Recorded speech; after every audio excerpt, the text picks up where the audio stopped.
So, Bismillahir Rahmanir Rahim, Alhamdulillahi Rabbil Alameen, wa salatu wa salam ala Sayyidil Anbiya wal Mursaleen, Allahumma alimna ma yanfa'una, wa anfa'na ma tu'alimuna, wa zidna bi fadlika ilman wa ta'liman, innaka ala kulli shay'in qadir.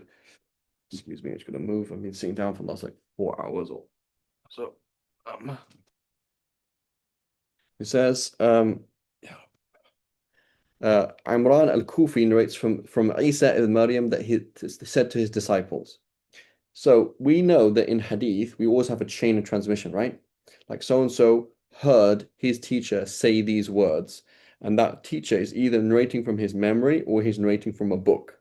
And each teacher is graded based on comparing the kind of material that he narrates to say if he's reliable or not. Okay? So everything, as Hassan, as Anas, as Muhammad ibn Sirin said, لولا الإسناد لقال من شاء ما شاء. Had it not been for the onus, the obligation of providing your sources, citing sources, anybody could say whatever they want. So the question is, this book quotes Imran al-Kufi. We could research him, find out who he is. But he's saying that Jesus said. What is the chain of transmission back to Jesus?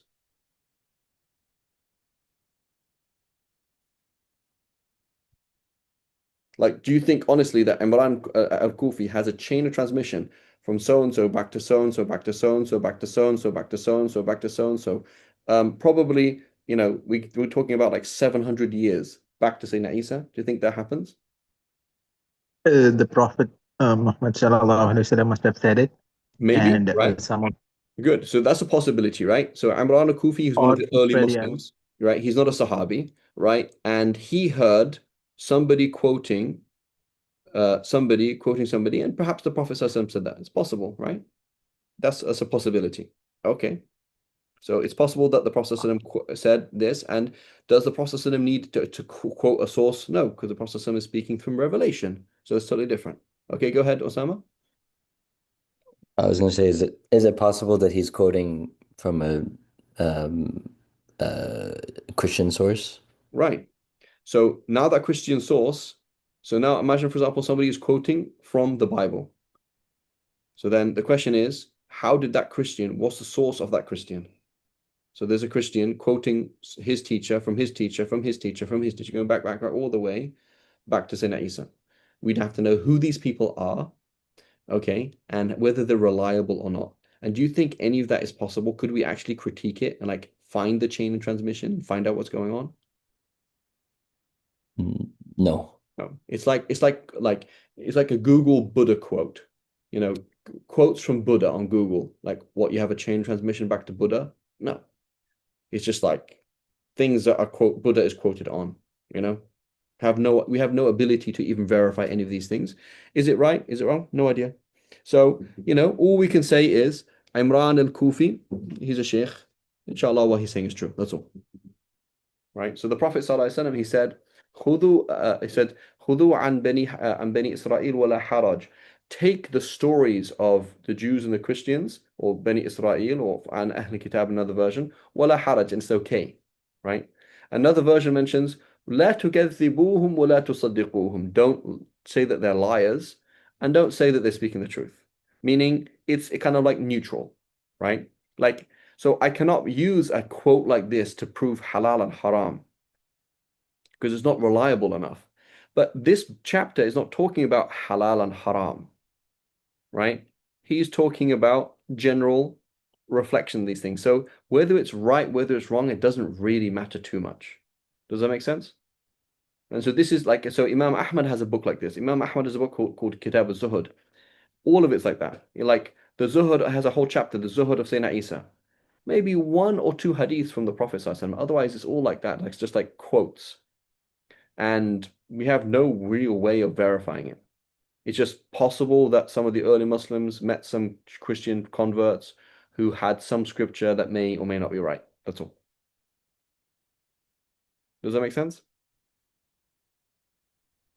Yes. I'm wondering if there's a way that we can know whether this, like, which of the two potential sources this is coming from, either narration from the Prophet ﷺ or from a Christian source. Yeah, so usually like 99% of it is some unknown Christian source.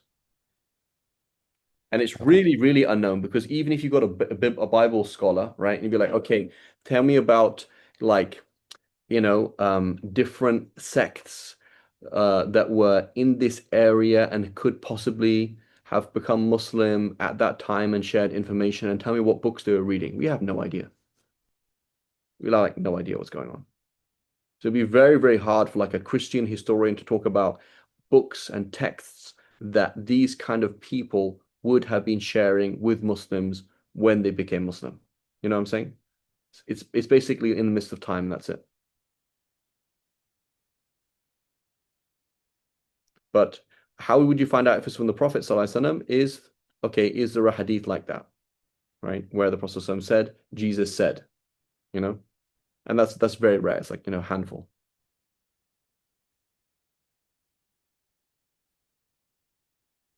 Okay.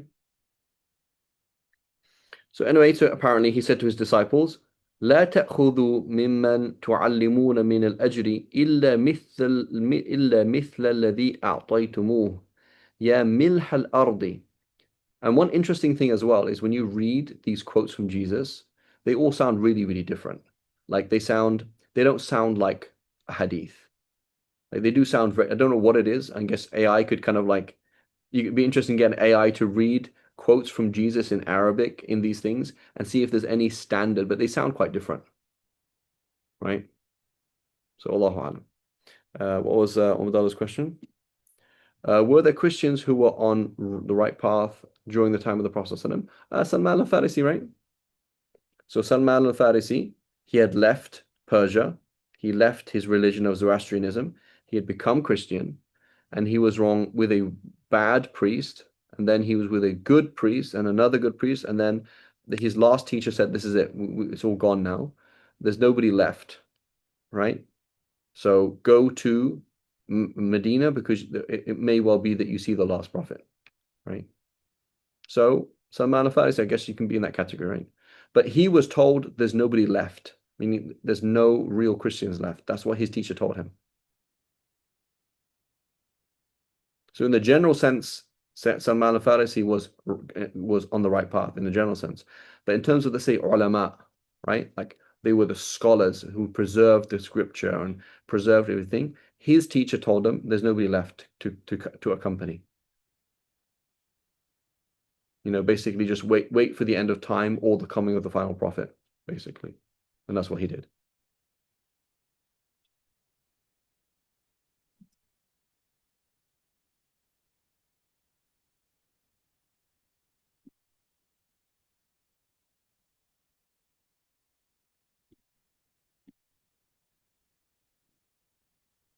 Does it make sense? Okay. So he said, إلا مثل الذي أعطيتموني يا ملح الأرض لا تفسدوا فإن كل شيء إذا فسد فإنه يداوى بالملح وإن الملح إذا فسد فليس له دواء واعلموا أن فيكم خصلتين من الجهل الضحك من غير عجب والصبحة من غير سهر. So he said, do not take a wage from those you teach except to the amount that you have given them. And I don't know what that means. O salt of the earth, right? Referring to scholars. Do not spoil, don't become rotten. Anything that spoils, becomes rotten, is remedied with salt. But when salt spoils, it has no remedy, right? So scholars, you are the backbone of the ummah. If you go off, where's the backbone of the ummah, right?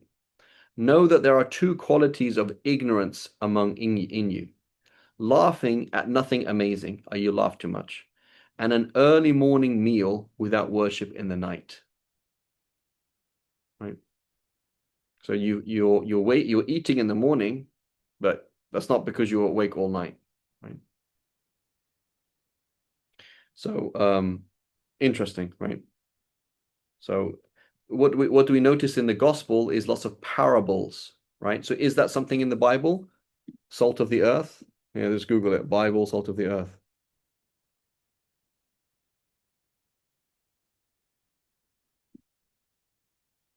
There we go.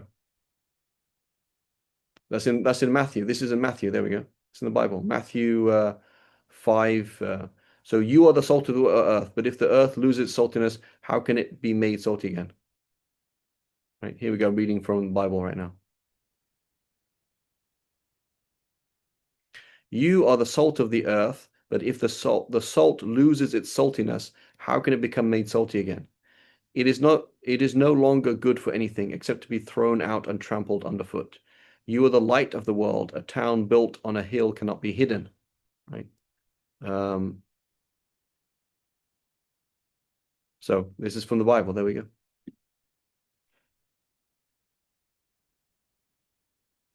So not all of it, right? But these are different versions of these things. Allahu A'lam. So he said, and he mentioned, so he says, so I don't quite see how this is to do with reflection, but maybe the fact you're laughing, I don't know. I don't quite understand it. But somehow related to reflection. So Khalaf ibn Hawshab, right? And this is what there's a quote that they say, Zallatul alim, Zallatul alam. The slip of the scholar is the slip of the world. Right? The slip of the scholar is a slip of the world. So you come along and say, oh yeah, go ahead and do this. And then whoops, right? So that's why the way that I was trained to do sacred knowledge is you refer, right? Yesterday, for example, I was asked a very simple question. Very simple question, right? Was why is it that different versions of Allah's revelation have different rules, right? Like Allah sent prophets, but they had different rules, right? That's a fairly easy question, is it not? Like, couldn't all of us answer that question?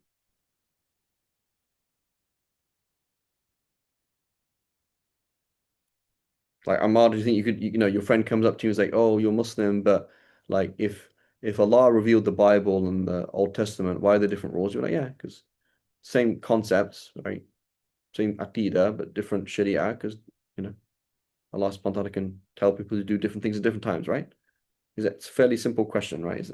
Would you all agree?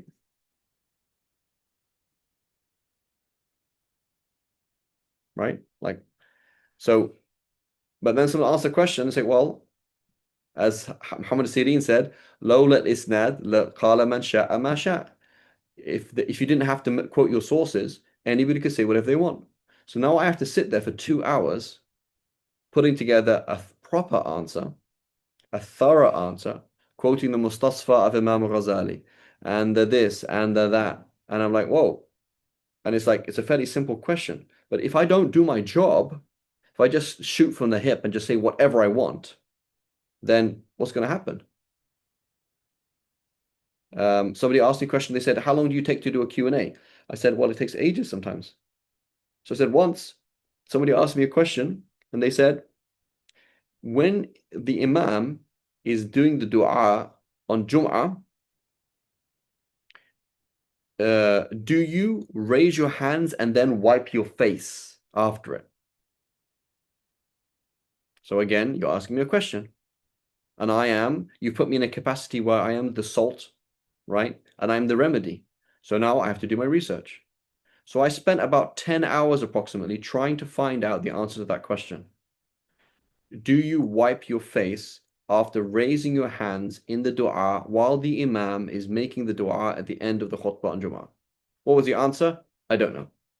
So how long does it take to answer a question? Well, it hasn't been finished yet, But we have to do that. That kind of attitude has to be there where there is thoroughness and there is religiosity. The ulama have to be religious, right? And the ulama have to do their job. Otherwise, everything falls apart. When somebody comes along to you and says it's halal, like, well, where's your source? Or they're quoting random sources. Like, that's not a source, right? I remember I was in Morocco and it was in Ramadan. I was in Morocco in the Ramadan, and they were praying Taraweeh, and the Imam was reciting the A'udhu Billahi Minash Shaitanir Rajeem, the Isti'adha aloud. He was saying Allahu Akbar, A'udhu Billahi Minash Shaitanir Rajeem, Bismillahir Rahmanir Rahim, and then etc. And I found that odd. So I never heard that you should do the Isti'adha aloud in the prayer. Okay? So then I went up to the Imam and I said, "Oh, why are you doing that?" He says, "Oh, you can do that." I said, "Yeah, I know you can do that. I'm not asking whether you can do that. I'm saying, why are you doing that? Like, is that sunnah? Because obviously you're leading the prayer and you're basically teaching everybody the sunnah."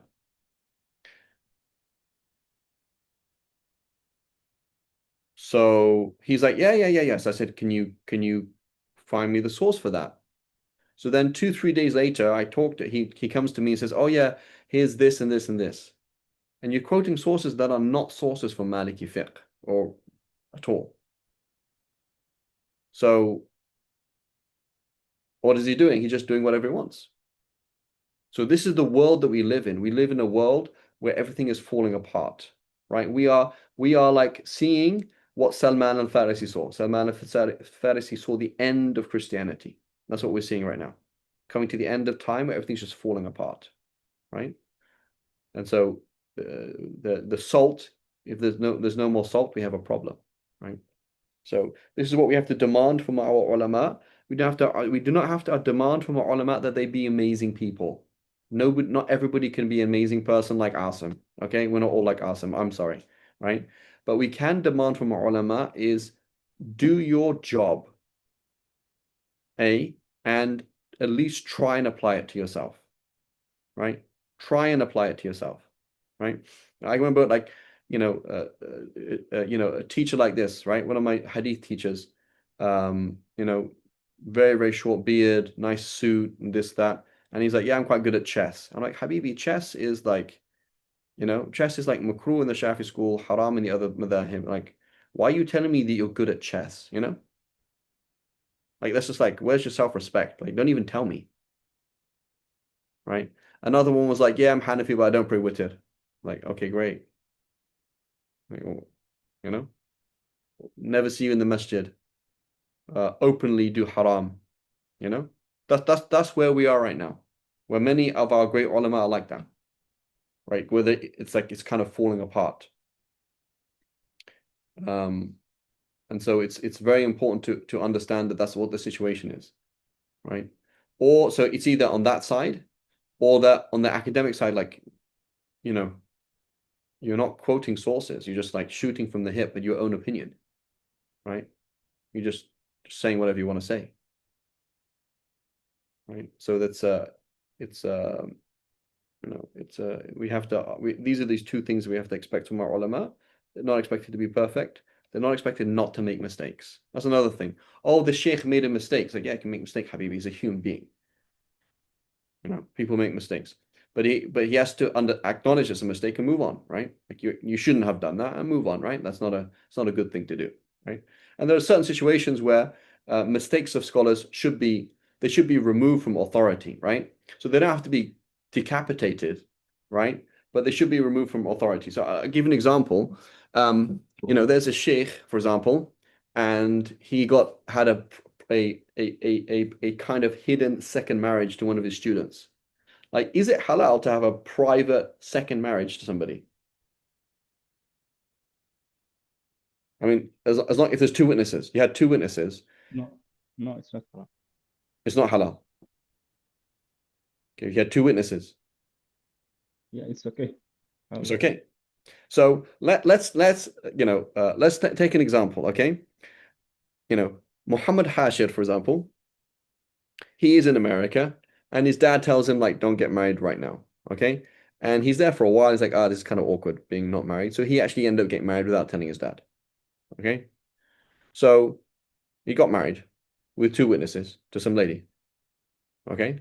So that's not ideal, is it? But that is not an abuse of authority. That's not an abuse of authority, right? As opposed to, here's this sheikh, you have an authority, people look up to you. there are people, females in your community or of your students that look up to you and revere you and trust you in your capacity as a sheikh. Now you've abused that trust to use it for your own personal benefit.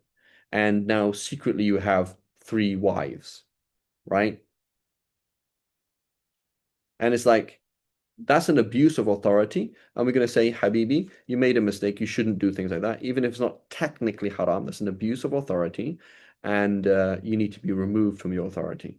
Go and do something else. Go and teach Quran. But as a sheikh, like you're the imam of the masjid, you're the, you have, giving public talks and that, like, no, you should be removed from authority because you're actually harming people and you're not doing your job, right? Go and do something else. Go and do something else. Go and teach Arabic. It's fine, not a problem. But you can't do this job because just like the dentist. The dentist, for example, turns out the dentist having an affair with the patient. Like you're crossing lines now, and that affects your capacity to work in a professional way. You shouldn't do that, right? The doctor proposes to his patient, like there's a problem, right? Because you're crossing lines, and that's affecting people's ability to have recourse to healthcare if this is a culture that exists, right? I'm a sister and I'm going to ask this sheikh a question, and I know that every 2 minutes he's going to propose to me. It's a problem, right? Like that's not how it should be. And people make mistakes, and people should publicly say, "Yeah, I'm sorry, I shouldn't have done that," and and then remove that harm, right? May Allah protect us all. Anyway,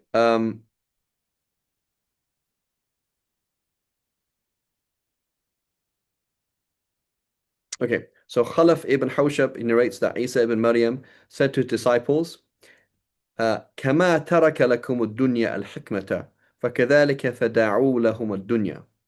So just as I'm going to retranslate this. So she translates it as, leave the world to the kings as they have left wisdom to you. Right? So they don't have any wisdom. And you have all the wisdom. So just like they left the wisdom for you to deal with, you leave the dunya to them to deal with. Like don't do that. And in reality, there's truth in this, right? Is that you have what do politicians want? They want power. And so where do scholars and politicians clash when it comes to power, right? And so there are situations where scholars do clash with politicians, and they have to. But there's other scenarios where you don't have to do that. Like this politician wants to be in power. Okay, then Habibi, just don't do haram. Promote good, and you can have all the power and the money you want. I don't really care. Nobody's trying to take your money and your power from you, right? So as long as you don't compete with a politician in power and money, they don't mind, right? That's the issue. Is when does it cross it? When the scholar, is now the scholar is now commanding the right and forbidding the wrong, and that is affecting the publicity / power influence of that politician. That's when it becomes a problem. And sometimes there's no choice. You have to cross that line, right? Because may Allah protect us. Okay, so anyway, back to our topic about reflection. It says, Rabi ibn Sabah narrated to us that Hassan said, "Inna min afdal amali al-wara' wa tafakkur." It says scrupulousness and reflection are the best of actions. Why is that the case? Better than tahajjud, better than fasting Mondays and Thursdays, better than reciting lots of Quran, better than memorizing Sahih Bukhari, being in a class like this. Al-wara', being scrupulous about halal and haram, and tafakkur. Why is that the case?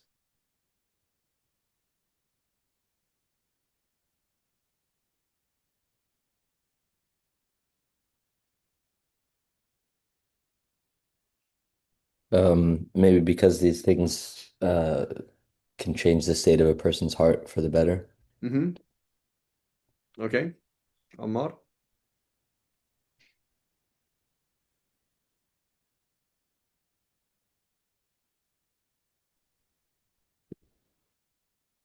Ammar, you there? Yep.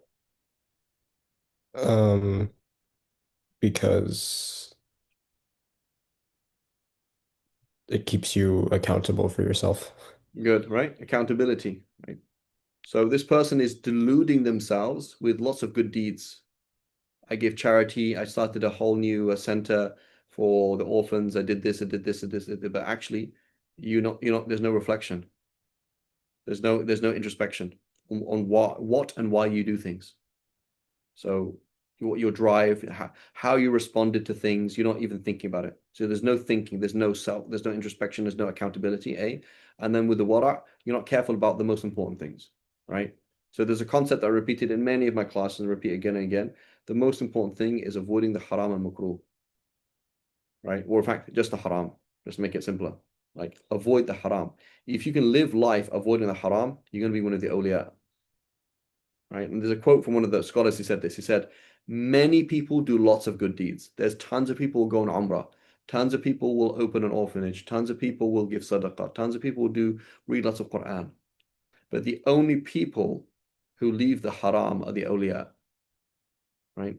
So what are you doing and what are you doing it? You haven't cracked that. So you're living this life where you're just insane. Like you don't know what's going on. There's no clear structure in your emotions and what makes you do things. You're not thinking, you're not critical about yourself, and you're not careful about halal and haram. There's no wara', there's no scrupulousness, right? And so all these like riba is happening actually on a regular basis. Showing off is happening on a regular basis. You're actually proud. You're overtly proud, and anybody who lives with you or talks to you would know that, but you don't see that about yourself, right? Because there's no tafakkur. And in reality, tafakkur happens on levels, right? So it's something that needs you when you realize how deep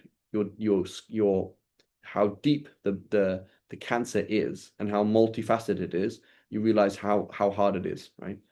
So don't be obsessed with lots of extra good deeds. Be obsessed with ferreting out the haram in the way that you walk, talk, eat, buy, and all these things, etc. Right? How you have the ability that a thought comes to your head and you know where that's coming from, what that means, and what to do with it, as opposed to it's just all over the place. Right? And tafakkur, why am I doing exams? Right? Ammar is in the middle of the exams. Stop, think, why am I doing this? Stop, think, why am I doing this? Again, otherwise it's like you just like it's a torrent of emotions and energy going nowhere. Right? And like, why am I doing this? What's the point? And we all know the story with Imam Ghazali just leaving everything, right? Just left everything. خير. I don't know. From Ahmad Darqawi, Sheikh Darqawi, I don't know. He's I'm not sure.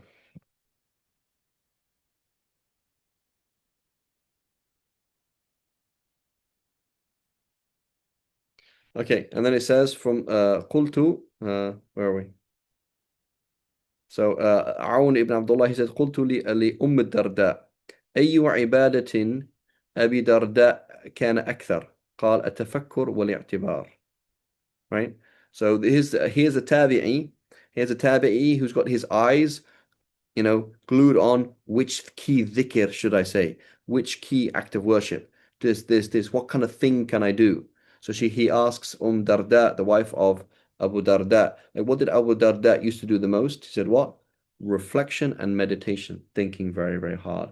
What does this mean?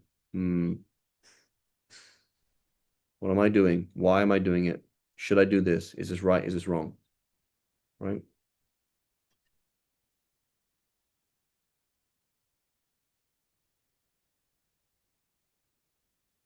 Muraqabah, yeah.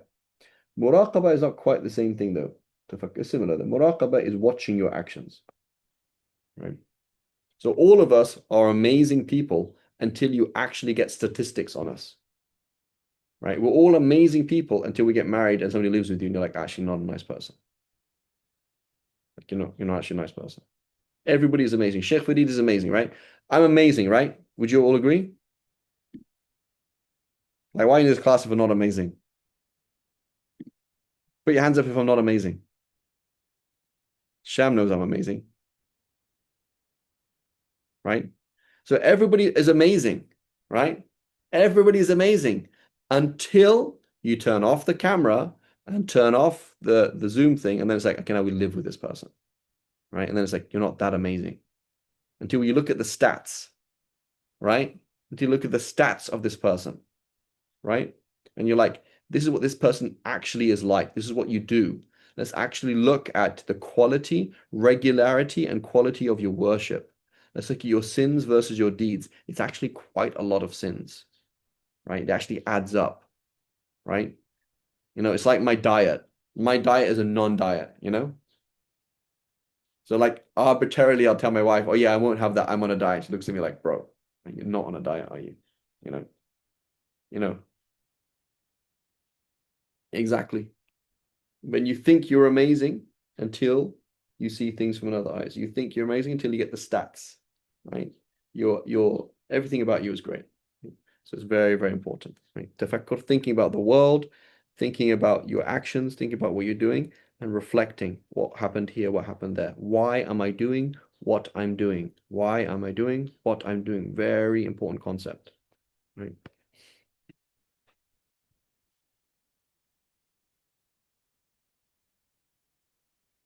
Okay. And then it says for Abdurrahman ibn Mawhib said that he heard Muhammad ibn Ka'b al-Quradi saying, لأن أقرأ في ليلتي حتى أصبح بإذا زلزلت والقارعة لا أزيد عليها وأتردد فيهما وأتفكر أحب إلي من أن أهذ القرآن ليلتي هذا أو قال أو أنثره نثرا, right? Subhanallah. Right. It said, reciting, he said, when the earth is convulsed with its quaking, right? إذا زلزلت الأرض زلزالها. And al-qari'ah, the crashing blow. So I prefer to do short surahs at the end of Juz Amma and nothing more during the night, repeating them and contemplating them over and over and over is dearer to me than reciting the whole Quran quietly in one night. Or he said, then strewing it out quickly, right? So quality over quantity, right? What is it better? You have 4 marriages that are all lame or one quality relationship? One strong marriage with 2 kids that have a fighting chance to stay Muslim when they grow up, which is more important? One strong relationship, Exactly. always. So great. If you can have 4 strong relationships, fantastic. Why not? But quality over quantity, right? How many kids can you have? Yeah, it's tough, right? Quality over quantity. Do you have I can time ask to a question. go ahead, Bismillah, go ahead. Assalamu alaikum. Sorry, I was late. I wanted to ask So was Sham, I'm gonna email message your wife now. As soon as I start talking polygamy, you start asking a question. Before that, you were traveling. SubhanAllah.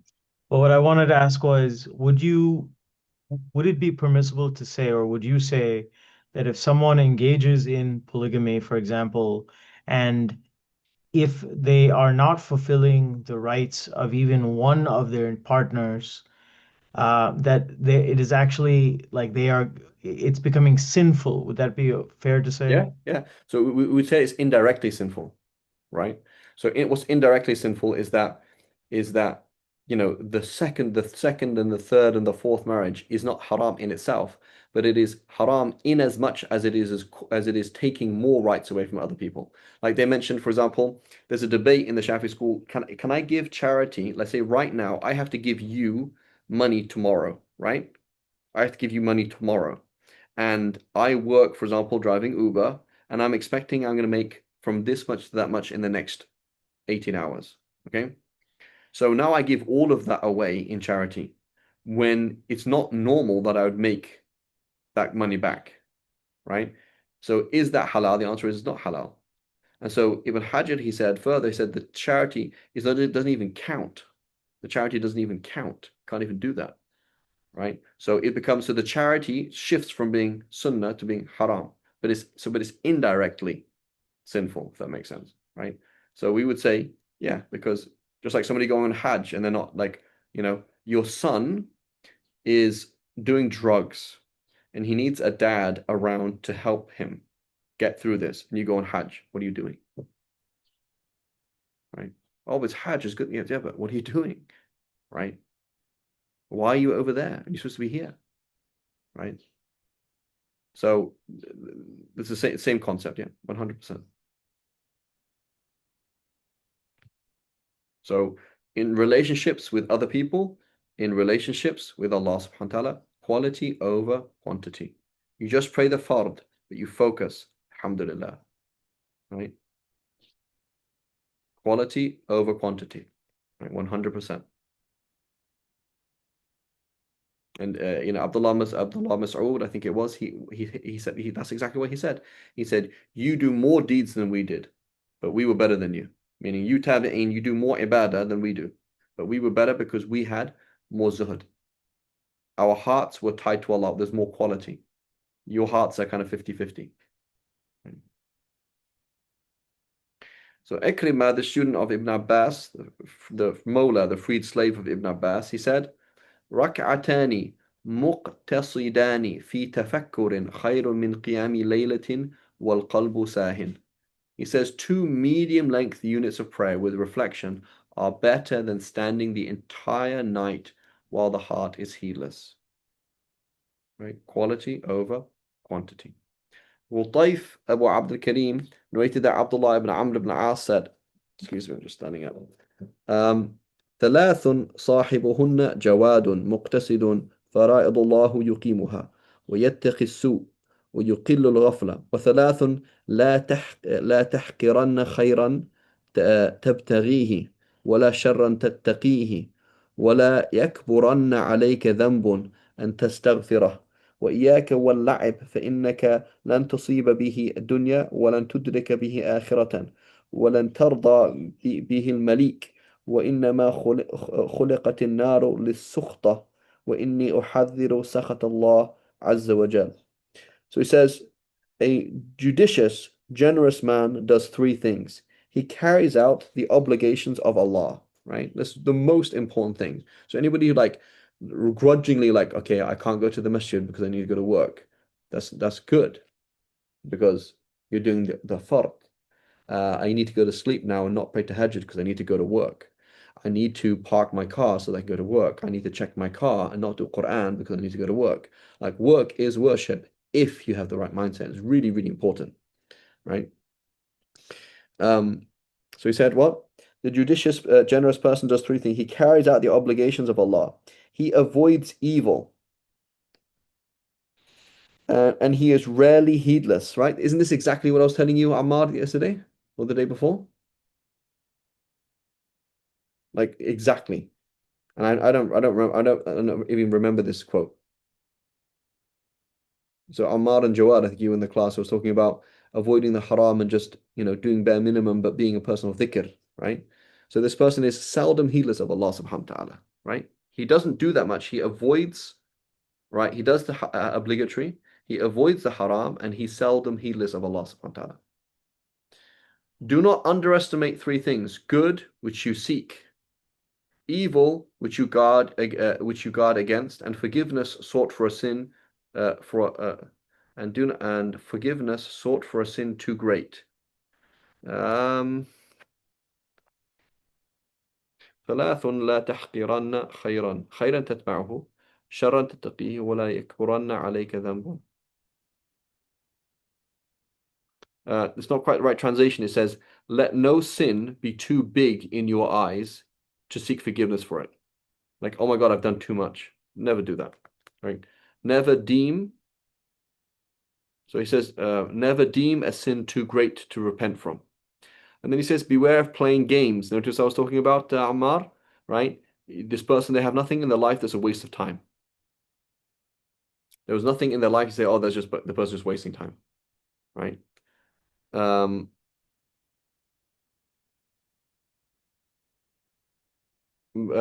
Because you will not obtain this world by it. You don't achieve anything in the dunya, nor will you achieve the next life, right? So the people, the people who so the people who make YouTube don't watch YouTube. You will not reach, it doesn't happen in the deen or the dunya. And you will not please the king, i.e. Allah subhanahu wa ta'ala. The fire was created for anger, and I warn you about the anger of Allah. Right? I.e. it was created for anger, i.e. for angry people. Don't be angry. And don't let your lusts for vengeance take over you. May Allah protect us. Right? Subhanallah. There we go. So quality over quantity. Abu Amr narrated that Abdullah Mas'ud said, "Al-haqqu thaqilun mari' wal-batilu khafifun wabi' wa rubba shahwati sa'atin turithu huznan tawilan." Says truth is heavy but wholesome. Right? Marriage, for example, heavy, it's not easy, but wholesome. Right? Wal-batil khafifun wabi', and the falsehood is light and contaminated. It's easy. It's easy to do something haram. It's easy to look at something haram. It's easy to say a bad word, right? It's hard to go and apologize to somebody, but it's very fecund, like it's very useful. You go and apologize to somebody you live with, and it's very heavy, but it's very mari, it's very wholesome. Well, batil khafifun wabi, swearing at somebody is easy, but what is it? It's contaminated. Right? Subhanallah. وَرُبَّ شَهْوَةِ سَاعَةٍ. It may well be that the short-lived appetite, that your appetite to get angry with somebody, to laugh at somebody, to do something small haram, تُورِثُ حُزْنًا طَوِيلًا, results in long-lasting sorrow. Subhanallah. Okay. Usama ibn Zayd. Ya Rab. Usama ibn Zayd, he says, أخبرني نافع أنه لم ير ابن عمر قط جالسا إلا طاهرا. So Nafi' said he never saw Umar ever in any state other than a state of purity. I.e., went to the bathroom, made wudu. Always continually on tahara. Why in tahara? Because you are more receptive to the messages of Allah subhanahu wa ta'ala, a messenger of the angels. So keeping wudu is the default. All things being equal, you break wudu and make wudu. Right? Ibn Abbas narrated, and Rasulullah sallallahu alaihi wasallam كان يخرج يهريق الماء فيتمسح بالتراب فأقول يا رسول الله إن الماء منك قريب فيقول وما يدريني لعلي لا أبلغه. Right.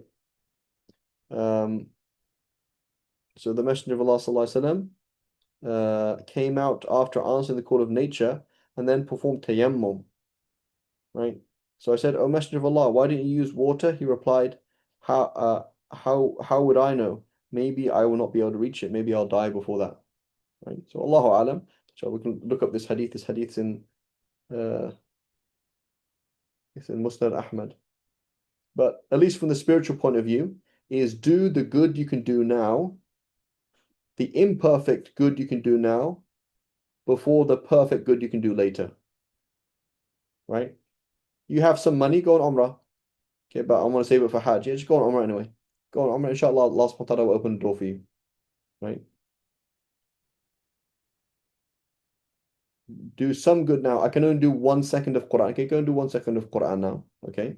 And then inshallah later on you'll have time to do more. Right? But you don't say, "Oh, I can't do everything, so therefore I'm going to do nothing." Right? Wallahu a'lam. But the fiqh of it, inshallah, we'll look up how they explain this. Wallahu a'lam. Ibrahim, meaning Ibrahim al-Nakha'i, right? This is a student of the students of Abdullah Mas'ud. He said, "لم يرى النبي صلى الله عليه وسلم خارجا من الغائط قط إلا توضأ. قال ابن وراق إلا متوضئا." So I was informed that the Prophet ﷺ was never seen leaving the water closet, going to the bathroom, without performing wudu after it. So every single time he would do that. Wallahu a'lam. So I'm not sure. Again, these titles, what's it got to do with reflection and consideration? It seems to do with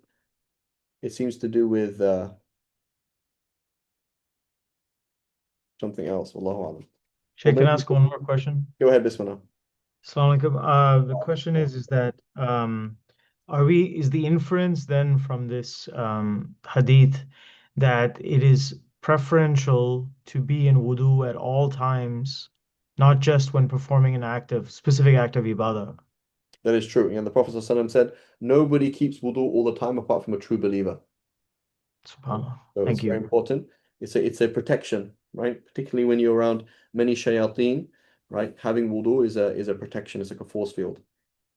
Yeah. So we should try our best. Always have wudu.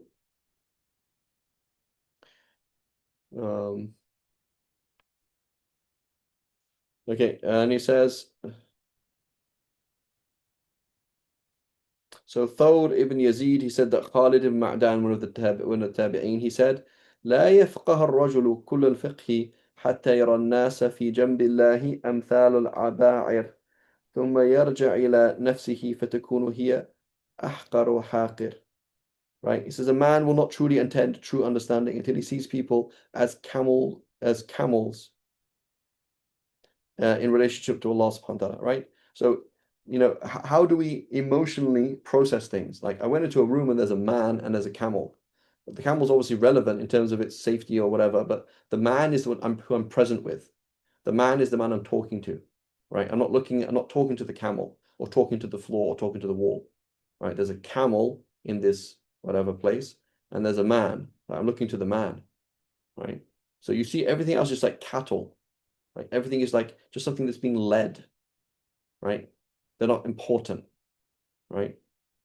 So you see everything as camels in relation to Allah, in comparison to Allah. And then he turns to himself and realizes that he is the most inferior of them all, right? He sees himself as nothing. So in reality, why do we get angry or impatient or upset? Because of pride, right? Like we're infuriated that people don't realize how important we are. Like, how could he say that to me? Right? When in reality, if you go back to your life, it's like, well, if you know how bad you are, you wouldn't really mind what people do to you. You know what I'm saying? Like, imagine, for example, this person who comes out of a courtroom and they're just being guilty of like pedophilia and rape of children and murdering of children, and they're cognizant of how low and vile they are, right? And then somebody, for example, says something to them, like they don't really get offended because they're like fully in feeling how low and disgusting they were, right? So somebody who knows how low and disgusting they are, they don't get offended by other people. They don't have a sense of like, I deserve more than this. How could she say that to me? How could he say that to me? How could they do this to me? Right? So the believer is mighty because he's the abd of Allah, and he's weak because he's the slave of Allah. So Abdullah has the two sides. You are nothing, but you are everything. You are nothing in yourself. You are everything in terms of who you are. So when, for example, a believer is insulted by another believer, he might defend himself from that point of view. Right?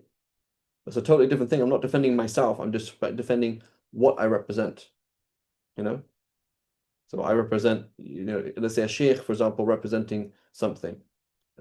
He represents, so in vis-a-vis his reverence of his knowledge, he defends himself, not from the point of view of himself, right? If that makes sense, right? But otherwise, the general picture is you see yourself as nobody, so therefore you're not offended by people, right? So you're a camel that another camel bumped into. I'm not really interested in what camels do or don't do. And I'm the smallest camel, so of course they're going to bump into me and push me aside and drink the water without me, It's not a big deal, right? So a lot of our pain comes from extreme pride, right? We are basically a mini god, and we're trying to deal with the fact that we're not a god, right? Like imagine, for example, I go up to like a counselor. I'm like, listen, I'm Zeus. Like I don't know what's going on. Like nobody, like Hera's has left me, and the gods of Olympus, they don't care about me anymore. Like nobody comes. Like it's Olympics. Nobody's slaughtering any camels for me, cattle for me. Like what's going on? So then there's like, the therapist is working with me, trying to get me to understand that I'm not actually Zeus and I'm not actually a god. And so it's okay that people don't revere me and serve me and sacrifice for me and worship me, right? That's in reality what's happening. Like every single one of us, we're like a walking idol, and we have to we're trying to deal with the trauma of the fact that we're not like we're trying to deal with the fact that we're not actually an idol. Like you're not actually a god. You're not actually that amazing. You don't actually deserve anything, right? You don't deserve anything. When you see bad people harming you, you're angry because Allah's angry with what they're doing. But you're not angry because they harmed you, because you don't have a right to not be harmed. Because you're a slave. Allah can send you what He wants, right? So you just, you just defend yourself from harm because Allah has told yourself to defend yourself from harm, not because you deserve to be protected or you deserve something else, right? May Allah protect us all. So Salim ibn Abil Ja'd, he narrates that Ibn Abdullah ibn Umar said, let's just finish this chapter, inshallah. لن يصيب الرجل حقيقة الإيمان حتى يرى الناس كأنهم حمقى في دينهم. Right? A man will not grasp the reality of faith till he sees people as if they were foolish in their religion. So this is to be understood in the previous way, like they don't count. Right? It doesn't mean that you have disdain for other people. It means they don't count. Like you don't give value to people's praise and blame. It just doesn't really matter. And he says, Jaylan ibn Jarir, he says, أقبل علينا يوما مطرف فقال لو كنت راضيا عن نفسي لقليتكم ولكني لست عنها براض. He said, one day Mutarif came to us and said, if I were pleased with myself, proud about myself, I would hate you all. Oh, you did this to me, this to me, right? But in reality, I'm not pleased with myself. So my humility and my knowledge of how low I am has helped me, right? And it's a huge relief as well, right? Relief that people's harm or abuse is not coming from them, it's coming directly from Allah. They're just a means, conduit, A. And B, you don't deserve anything. So stop feeling like, I deserve more. You don't actually deserve more, right? Deserving is of the khasa'is, of the unique unique attributes of Allah. He deserves. You don't deserve. You don't deserve anything. So Humayd ibn Hilal narrated that Mutarif said, إنما وجدت العبد ملقا بين ربه تعالى وبين الشيطان فإذا استشلاه ربه أو قال استنقذه نجاه وإن تركه للشيطان ذهب به. So I find the slave cast down between the Almighty and Shaitan. He's just there. So if the Lord saves him, or istishlahu, istishlah is like the word they use for a dog, right? You're a dog and you're just there waiting for one of your two masters to call you. So Allah calls you, you go to Him. Shaitan calls you, go to Him. Right? He's talking about the humility and the vulnerability in reality, right? So you're like, yeah, Allah, please call on me, please call me to you. Right? So you're not a good person. You've just been saved from from sins by Allah. You don't deserve things. You're not amazing, right? These are all very painful things for the nafs to accept, right? And they are actually very obvious things, but just very unobvious because, because of the way that we continually repaint our existence with our ego. May Allah forgive us all. Inshallah, we'll stop here. Wa sallallahu ala Sayyidina Muhammad wa ala alihi wa sahbihi wa sallam.